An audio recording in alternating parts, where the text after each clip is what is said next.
24 reporter വിനീത വിജിക്കെതിരെ കള്ളക്കേസെടുത്തെന്ന് വിമർശിച്ച KPCC രാഷ്ട്രീയകാര്യ സമിതി അംഗം ഷാനിമോൾ ഉസ്മാൻ.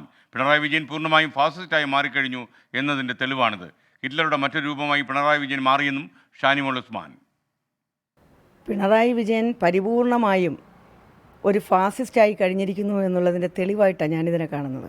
ഡൽഹിയിൽ ഇത്തരം സംഭവങ്ങൾ ഉണ്ടാകുമ്പോൾ ഇവിടെ ശക്തമായി അപലപിക്കുകയും മെഴുകുതിരി കത്തിക്കുകയും ചെയ്യുക, എന്നിട്ട് കേരളത്തിലെ പെൺകുട്ടികളായിട്ടുള്ള മാധ്യമപ്രവർത്തകരെ പോലും സ്വതന്ത്രമായി അവരുടെ ജോലി ചെയ്യാൻ അനുവദിക്കാതിരിക്കുക എന്ന് പറഞ്ഞാൽ ഹിറ്റ്ലറുടെ മറ്റൊരു രൂപമായിട്ട് പിണറായി മാറിയെന്നുള്ളതിൻ്റെ ഒരു ലക്ഷണമായിട്ട് മാത്രമേ എനിക്ക് കാണാൻ കഴിയൂ.